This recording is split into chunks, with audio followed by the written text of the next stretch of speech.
that, I'm gonna introduce myself. My name is Kiki Sarukolo,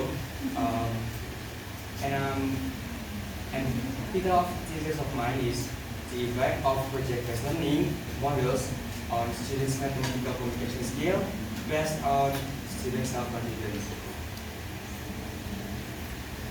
So the first chapter,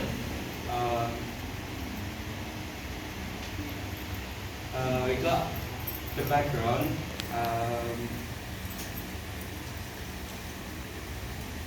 In the background, we got the gap, and the gap itself is achievement of mathematical learning objective based on SKBS AKP Kemendikbud 2022, and the fact is previous research and visa over.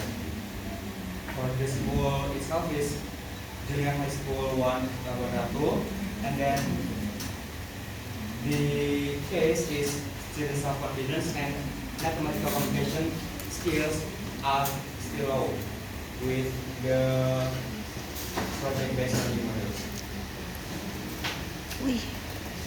And then the research question is, does project-based learning models have an effect on improving students' mathematical communication skill and students' self-confidence?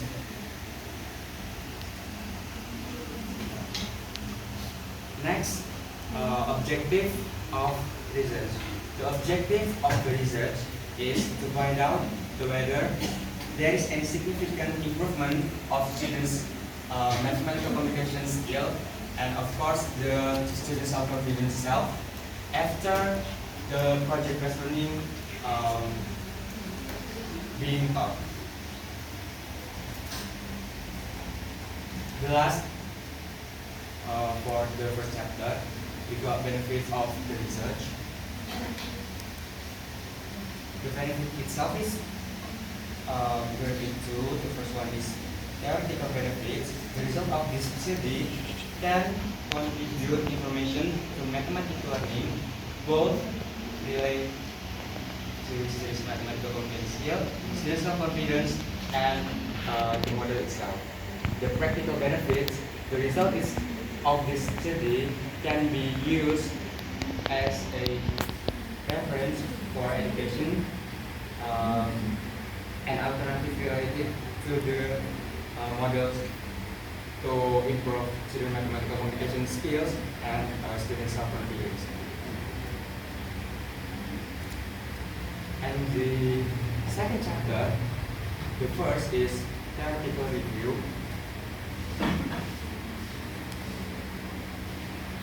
Project-based learning models. The project-based learning models encourage students as a center of learning, so that students can build their knowledge in such a way that students can create a project that encourage students to learn meaningfully. The stages of this model are determining essential questions, designing the project, scheduling, monitoring project progress, assessment, and finally, lastly, evaluation. The short from Sani and Afriana.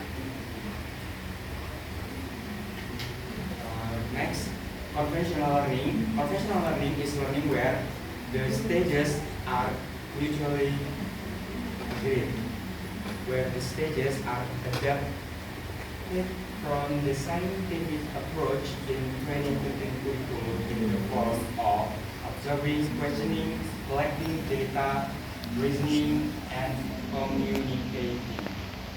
Result from Kemendikbud number 103. Next, mathematical communication skill. Mathematical communication skill are a way for students to express and initiate a mathematical idea or opinion, both oral and written, with three indicators: drawing, mathematical expression, and writing. Research from NCTM and SADI. Next, self-confidence. Self-confidence is when you fully believe in your own abilities with a feeling of confidence. The indicators first, trust in one own abilities, and then not involving others in decision making and positive thinking, and then the lastly, dare to speak up. This word from Amina, Setio, and Golden. The last three, lastly, the effect. Effect is the power created over something, both human and object, which then form an influence on surroundings. The model itself is said to be influential if there is an increase in students' mathematical communication skills and confidence. Tadi aku juga mau diwawancari. Next, mind mapping. The model is project-based learning, and then the step in this model,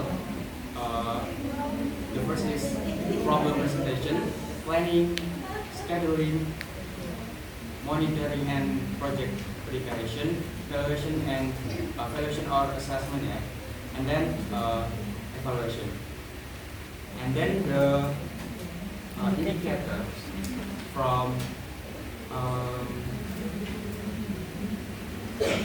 mathematical communication,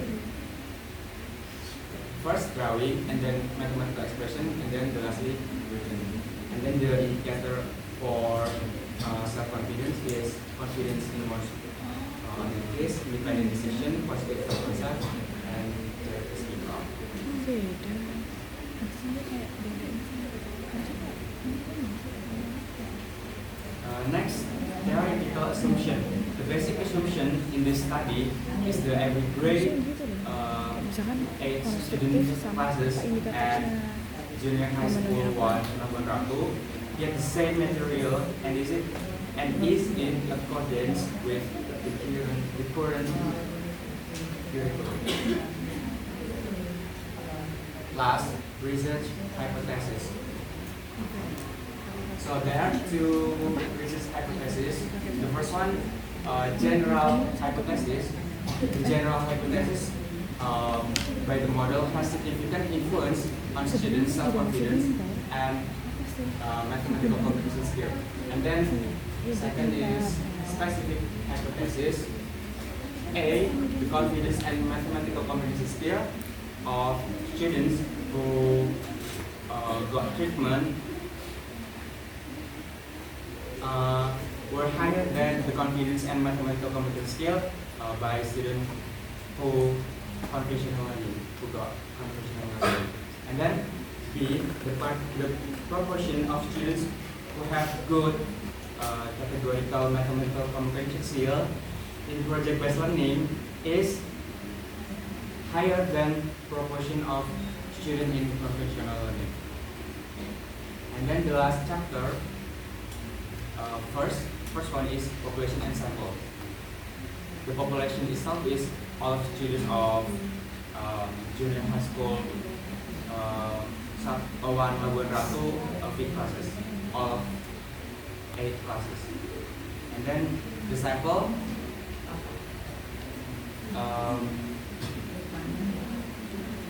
class 8-1 as an experimental class and 8-2 as a control class.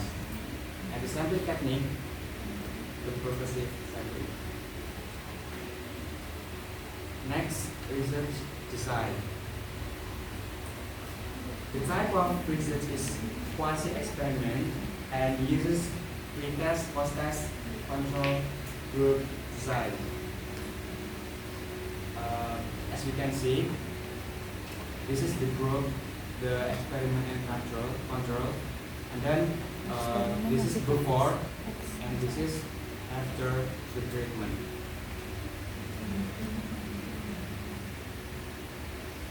Next, research implementation procedure. The first step is preparation. The next step implementation. And the last step, we got the last step. Data and data collection techniques. Quantitative data in this form of just mathematical communication abilities scores. And the test, pre-test and post-test. Next, research instrument.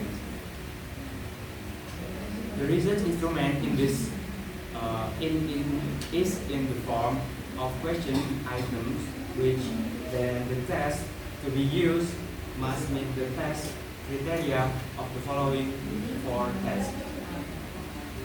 First test is validity, Tes. second is reliability, and then discriminating power, and the last is difficulty level.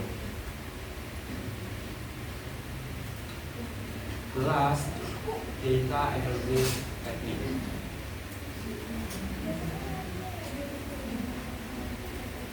Prerequisite test Bisa sih. are A. Test the normality of the data with chi-square test, and B. Homogeneity test with F test. And then hypothesis test. If the data is normally distributed and homogeneous, then a t-test is performed. And if the data are from a normally distributed population but the data are not homogeneous, then use the t-test. However, if the data comes from the abnormally distributed population, then perform a parametric test with a man-Rootney test. So in this section, the data analysis techniques, we calculating the interest score or anything. Iya. So that was Dia kurang aksen. the Aksen atau aksen. presentation of thesis of mine.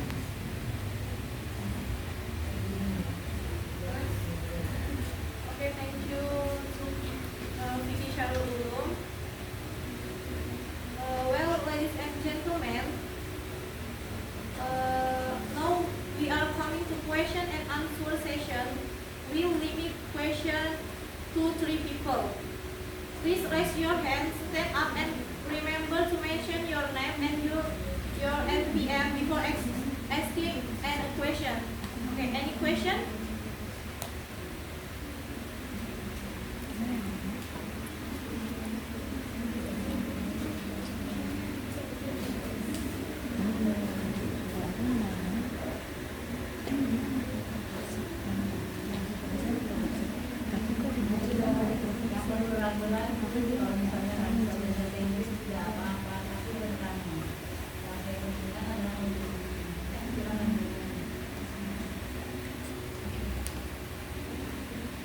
Kita anuin ini juga.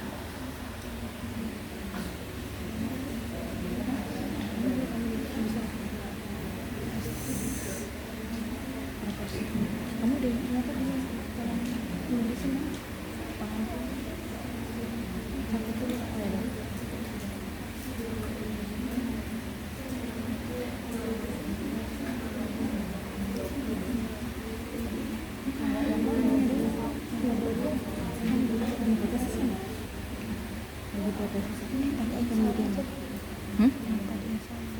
Ya kamu boleh.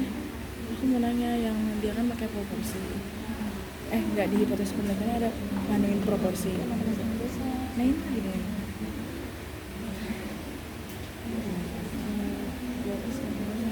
Dia mau di hipotesis. Pada ini pakai proporsi. Tapi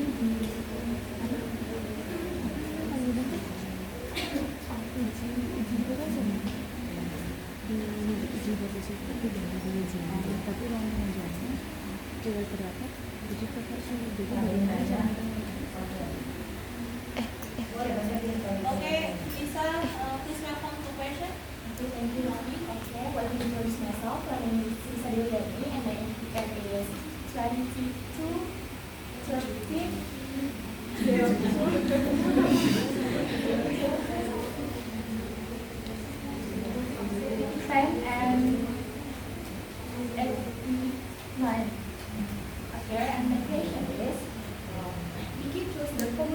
mathematical communication skills. And the question is, why you choose the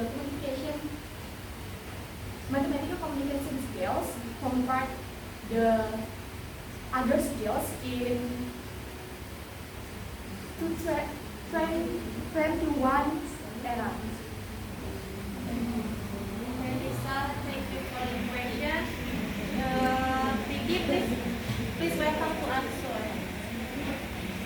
The question is why I chose the communication skill, right?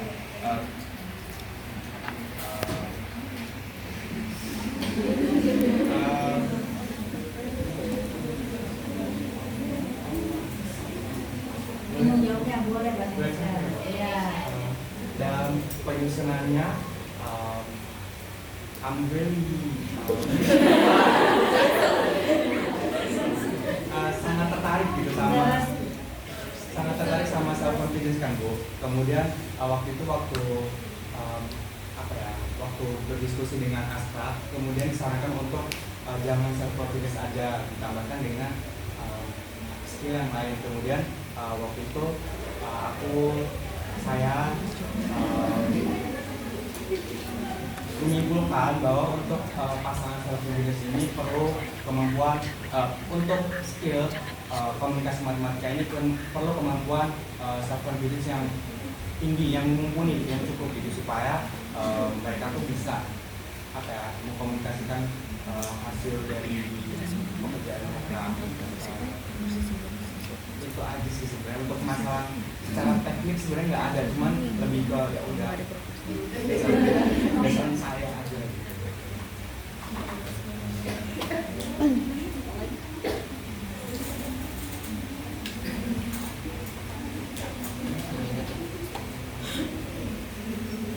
Okay, so this is clear. Next question. Is your raise hand?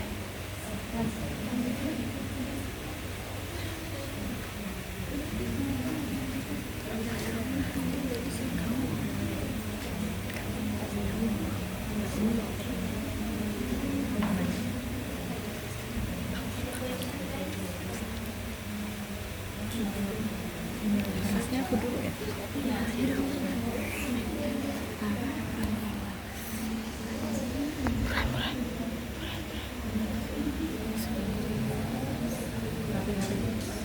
Okay, Vanessa. Please welcome to the question. Okay, thank you. I'm Vanessa Diasri with NPM 2130-21006.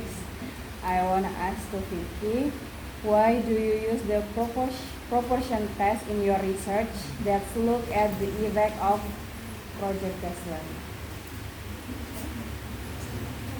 Okay, Vicky, please welcome to answer. Uji proporsi tadi mau lihat aja.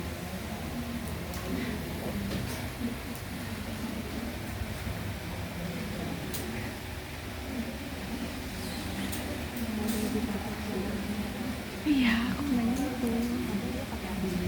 Padahal dia di hipotesis penelitian itu dia nggak tahu proporsi. Nah, kenapa? Iya. No, proportion student you have. Ya nggak. Tuh, proportion student you have. Kan?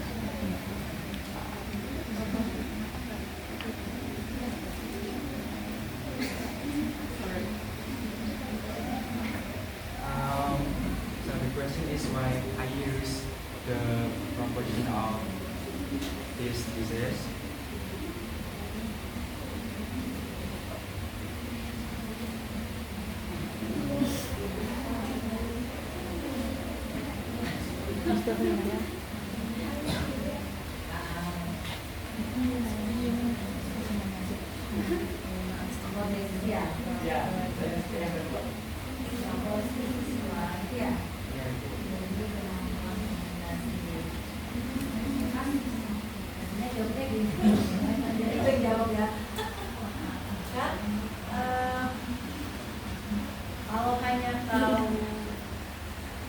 kemampuan itu berpengaruh terhadap suatu kemampuan, Bapak melihat pencapaian tidak pas, juga hanya hipotesis pertamanya pas. Kepercayaan diri dan kemampuan juga yang lebih tinggi. Kalau misalnya dia lebih tinggi saja kan belum tentu dia yang terbaik. Berarti kan gini, misalkan tadinya 40, kemudian jadi 50 kan lebih tinggi kan memang daripada yang kompeten ada. Yang satunya mungkin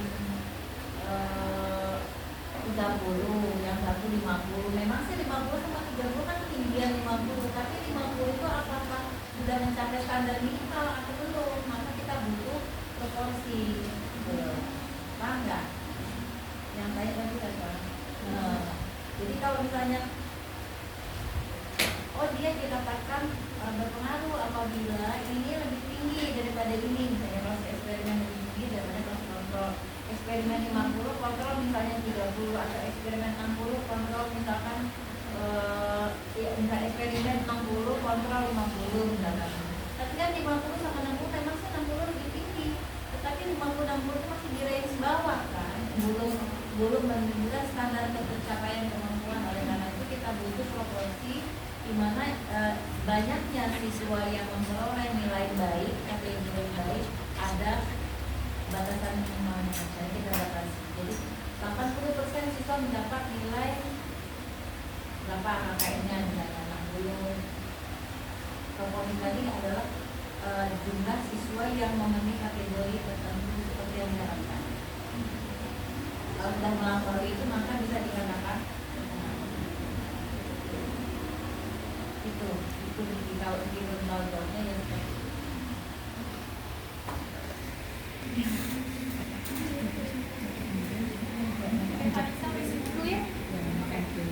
last question for the session. Any question?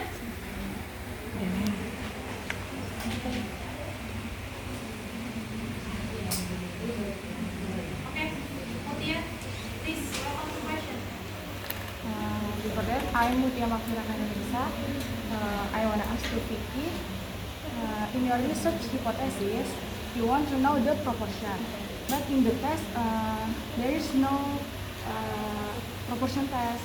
Then how do you calculate the proportion test? Okay, Vicky, welcome to answer this question from Mutia.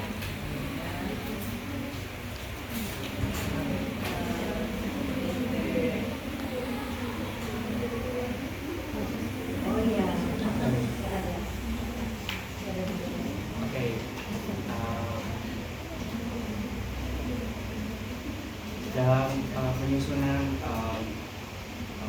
tesis ini, proposal ini,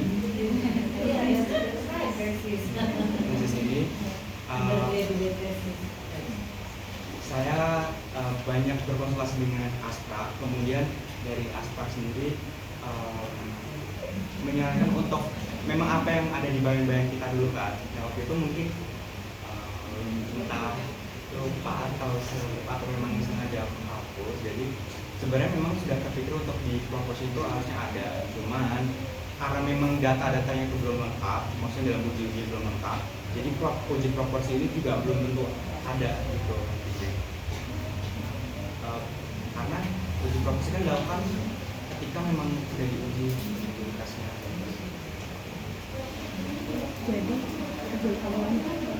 Jadi berarti kan meskipun ngira-ngira katanya masukin aja kan ya, belum tentu pakai juga atau enggak gitu. Nah, jadi berarti nunggu dulu gitu, harus tahu dari uji sebelumnya gitu, baru pakai. Pemahaman saya ya, nanti ketika kita sudah punya datanya, kemudian kita tes untuk pretestnya, maksudnya untuk uji prasyarat sudah dites, kemudian juga uji variasi yang macam. Kalau memang untuk uji proporsinya kita uji proporsi.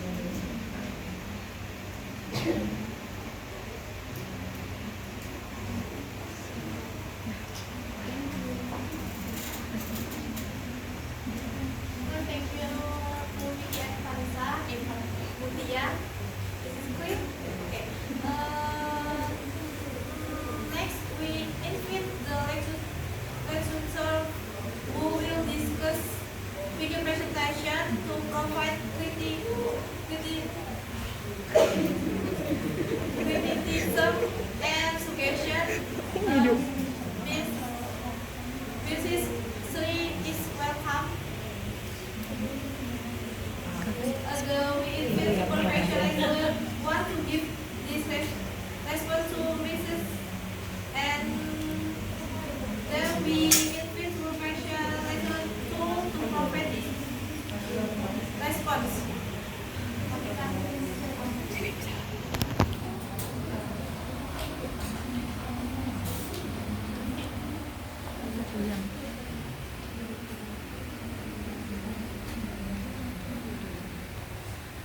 Good morning, all the audience.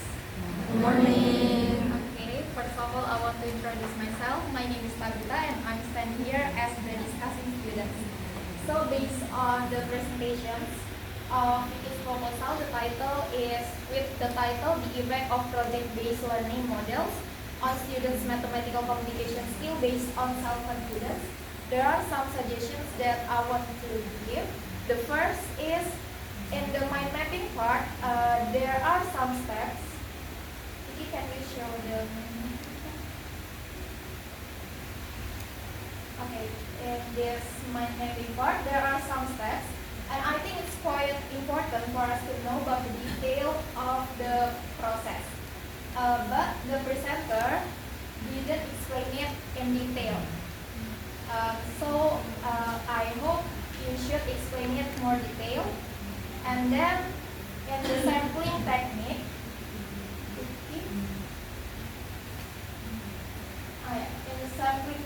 Vicky choose purposive sampling, but Vicky didn't explain about the reason.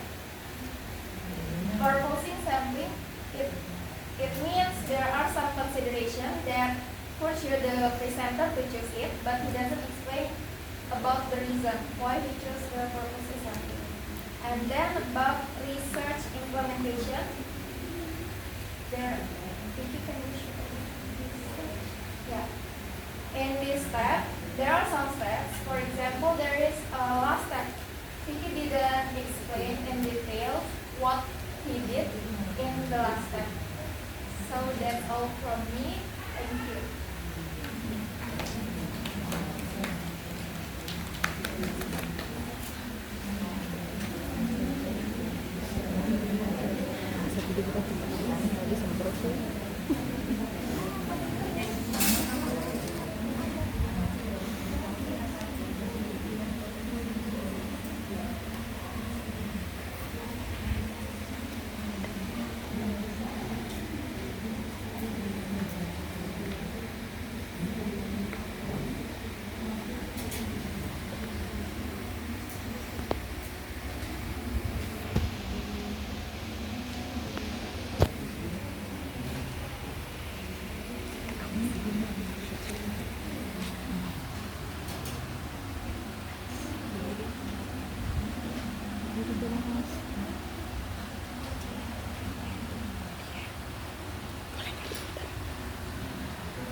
Jadi kalau sedikit kesulitan menjelaskan ada yang tahu seperti ini. Kemudian kan tadi ada beberapa masalah di bagian rangka berikut tadi. Di antara yang dapat. Nah, kalau lihat ini kan gambarnya orang matematika kan menyampaikan sesuatu dengan gambar, tentu saja kan interpretasi dari gambar harus dijelaskan supaya orang lain bisa paham. Kalau lihat di sini ada 1, 2, 3, 4, 5, 6 tahapan kan ya, tahapan dari PJBL. Ya. Di bagian kanan itu kelihatan ya. Indikator. Nanti gue bantu bikin jawab ya. Tadi pertanyaannya bagus ya, question. Jadi kalau kita lihat dari sini hasil ada bahwa kerangka berpikir itu adalah kerangka pemikiran peneliti terkait hubungan antar variabel. Nah, karena tadi itu mengambil project based learning, kemudian kemampuannya adalah komunikasi, dan kemudian yang kedua adalah self confidence, maka harus dilihat keterkaitan antara project based learning dan kedua hal tersebut. Nah, kalau kita lihat sih dia menggambarkan dengan warna yang berbeda, mungkin ya, untuk menunjukkan setiap indikator yang berbeda. Kalau kita bisa lihat untuk yang problem presentation, jadi project based learning itu diawali dengan penyajian masalah. Nah, di penyajian masalah itu tentu saja ketika seseorang disajikan pada masalah, ada kemampuan yang harus dia keluarkan atau dia curahkan untuk bisa memahami masalah Yang pertama tentu saja dia butuh apa nih? Yang satu, Dare to speak up, keberanian berbicara. Kan dia kalau masih dari masalah yang diberikan kan dia harus pertama dia untuk mengembangkan pendapatnya dia membutuhkan mathematical expression. Jadi masalah tadi dia sajikan dalam bentuk matematika. Tentu saja kemampuannya adalah mathematical expression. Kemudian yang kedua adalah mengemukakan pendapat.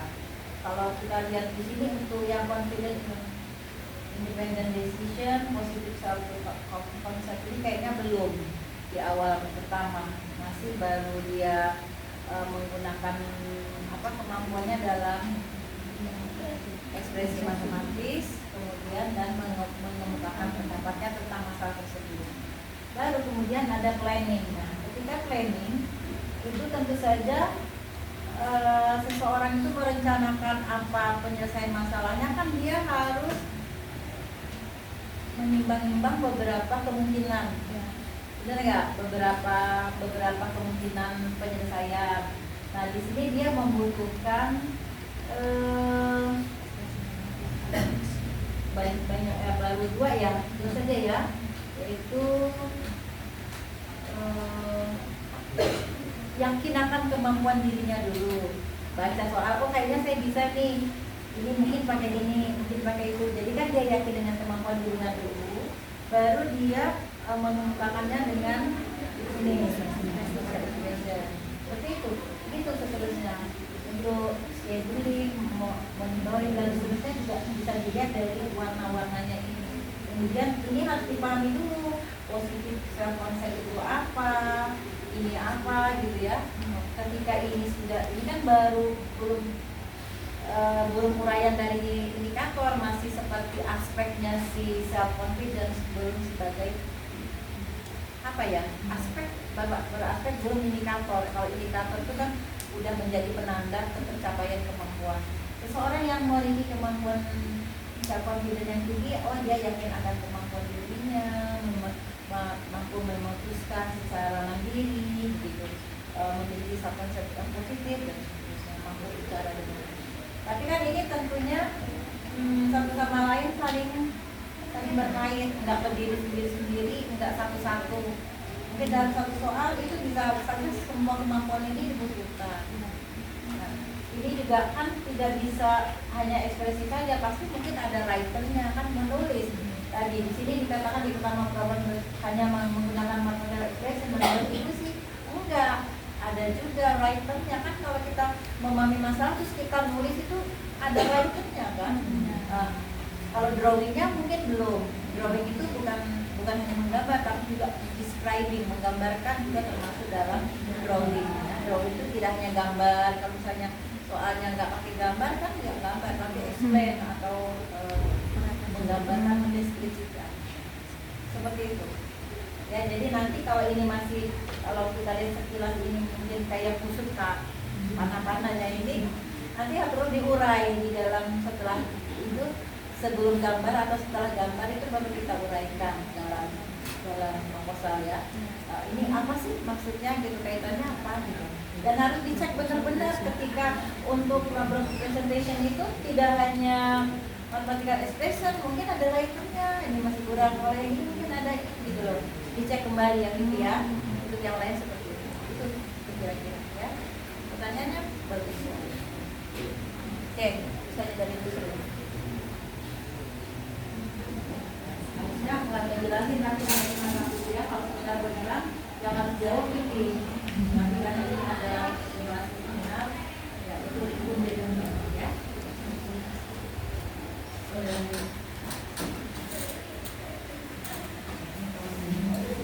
Thank you to Mr. C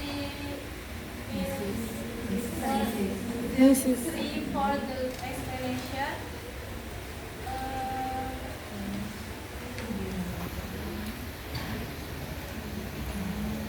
Okay, we have arrived at the final session. Then with the result of the final session,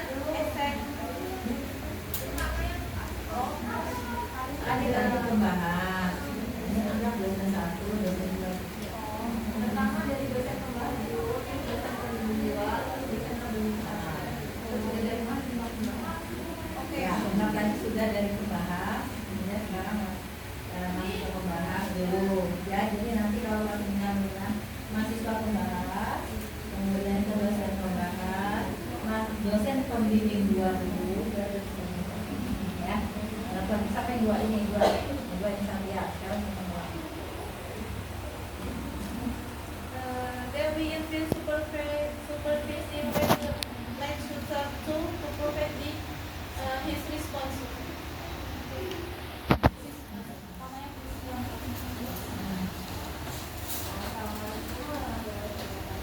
Waalaikumsalam warahmatullahi wabarakatuh.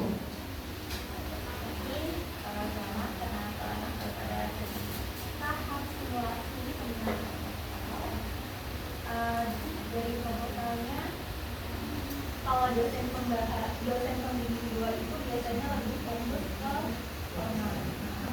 Kalau dosen pembimbing 1 itu ke kontennya. Jadi di sini saya akan lebih fokus ke formatnya ya. Yang pertama itu di daftar isi. Di daftar isi itu untuk numbernya dilakukan kembali ya. Contohnya jarak antara number dengan huruf pertama itu terlalu jauh, misalkan A bagian A titik itu kayaknya terlalu jauh petanya. Selanjutnya yaitu untuk subbabnya yang 1, 2, 3, 4 dan seterusnya. Misalkan di sini di bab 2 menjawab apa?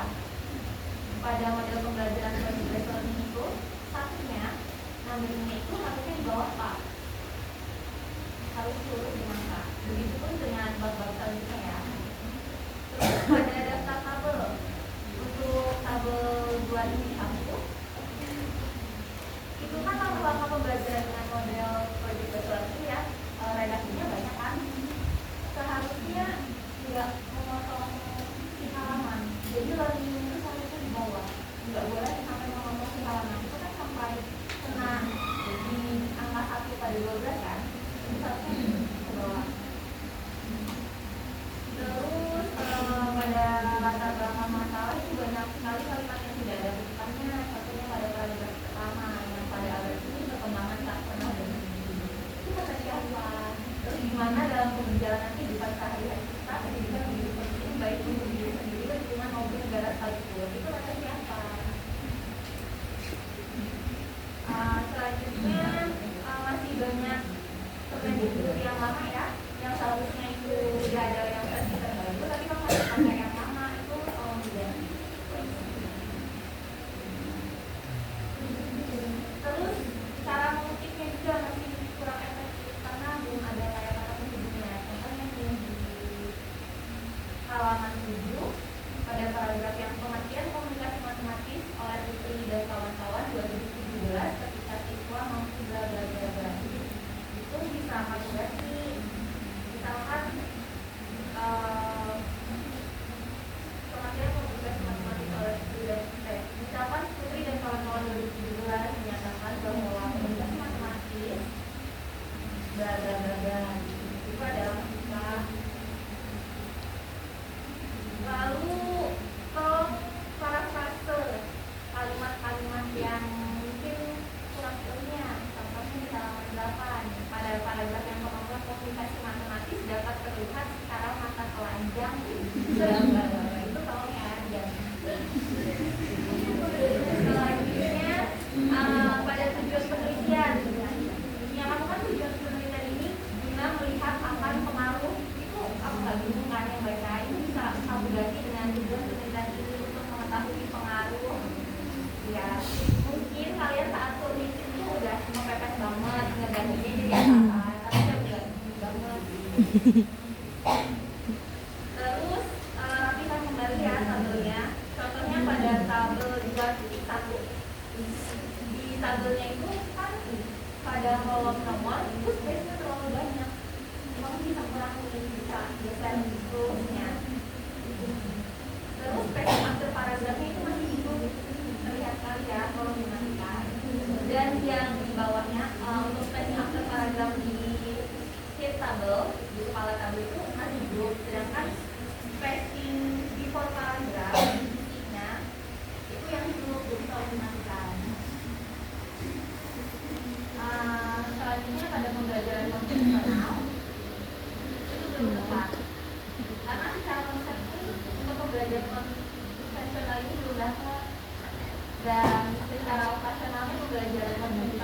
laporan ini juga belum pulang masih membingungkan untuk pembelajaran operasional. Terus untuk membuat komunikasi teman-teman, self confidence dan sebagainya itu kenapa dikit banget gitu untuk rujukannya, bahkan kayak untuk definisinya aja kayak dikemukakan oleh satu pendapat aja, indikatornya juga, dan nggak ada yang akan melupakan itu yang bagaimana belum itu bukan definisi kemampuan komunikasi matematika bagaimana, indikator yang akan kamu pakai itu bagaimana, jadi harus ditambah lagi untuk kajian teori. Namanya kajian teori ya, jadi kamu itu ngambil dari beberapa sumber yang memang valid untuk kamu compare dan usahain ada dua teori dan kita baru ke anak lah. Selanjutnya definisi operasional, mungkin karena kajian teorinya terlalu sedikit untuk mengkajinya, jadi definisi operasional pun belum terlihat secara operasional.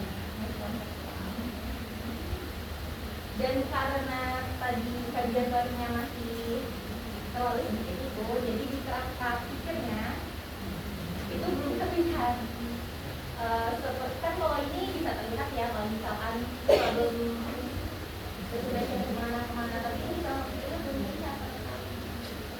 Jadi harus ditambahkan banyak sekali kajian teorinya. Lalu selanjutnya mulai dari bab 3, mulai dari data dan teknik pengumpulan data ke bawahnya itu spasinya berantakan banget. Nah mulai dari situ mulai terlihat spasinya berantakan. Terus ada beberapa subbab, contohnya kayak nih di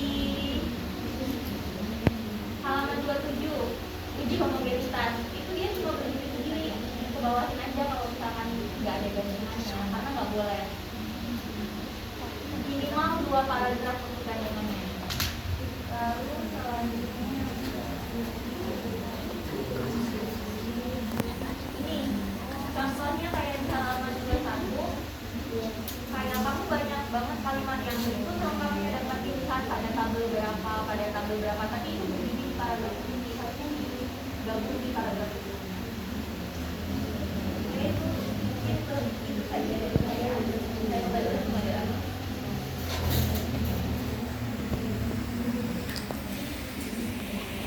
Okay, thank you for the supervising lesson 1 and 2, and then we invite supervising lesson 1 to give this response. Mr. Vivo, please welcome to this response.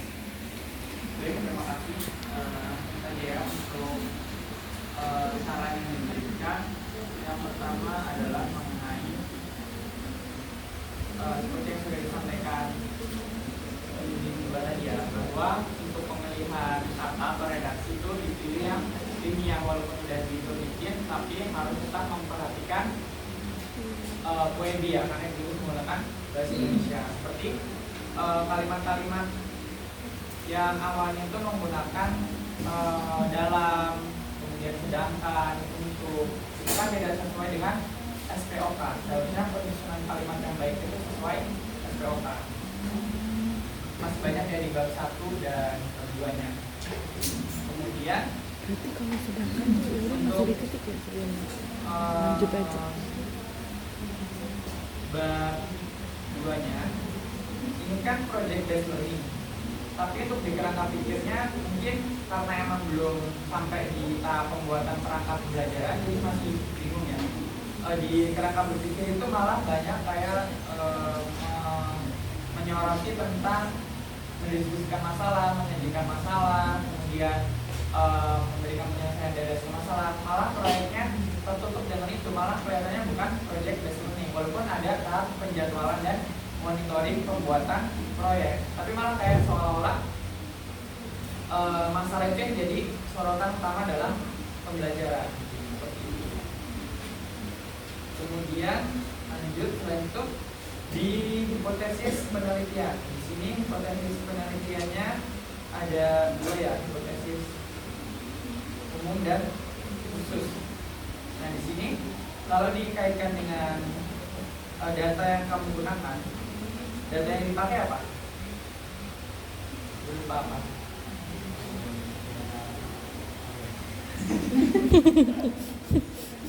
Data apa? Kuanti. Ya enggak, maksudnya bentuknya berupa apa? Bentuknya. Skor. Skor apa?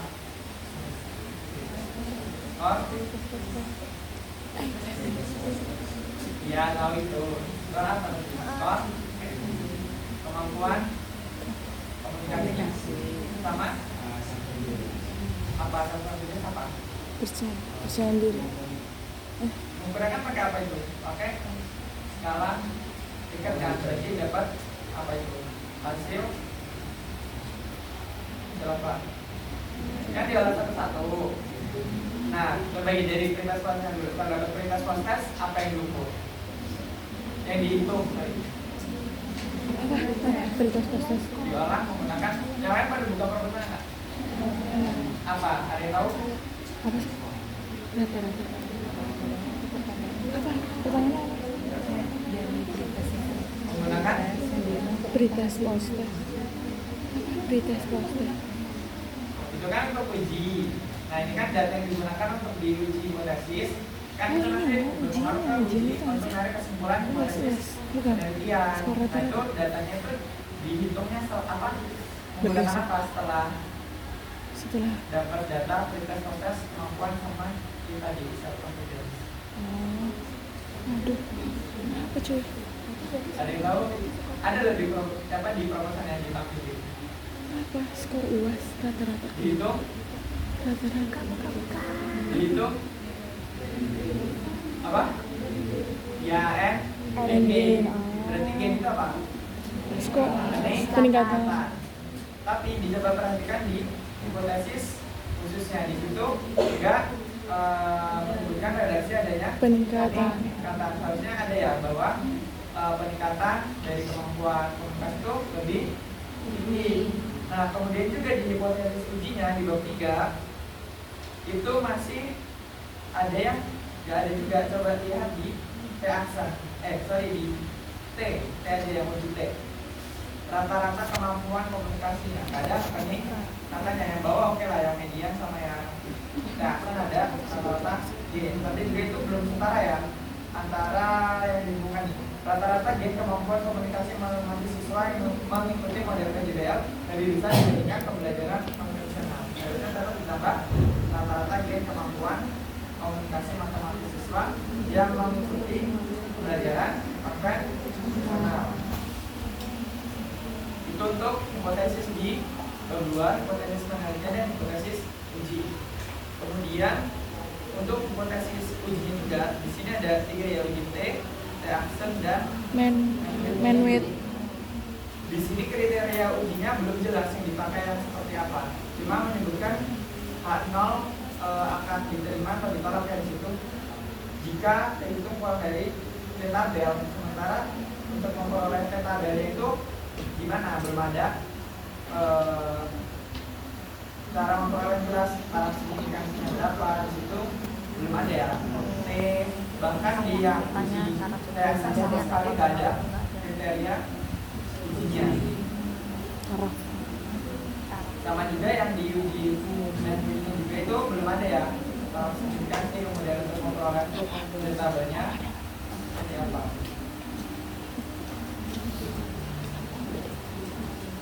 Mungkin itu saja cukup dari saya.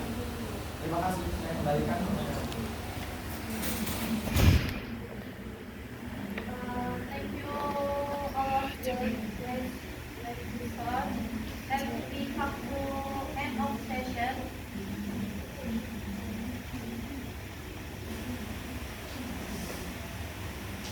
Okay, we have arrived the final session and with the result of the final session and favorite future and simulation of the report. Next is the closing statement from the presenter. Vicky is welcome.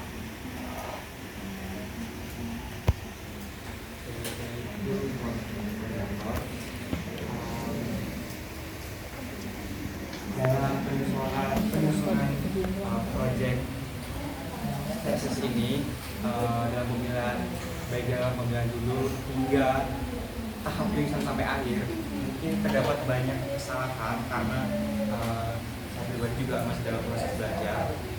Sepenuhnya saran, kritik, dan pendapat dari rekan-rekan dan dosen pembahas dan pembimbing akan saya terima dan akan saya perbaiki untuk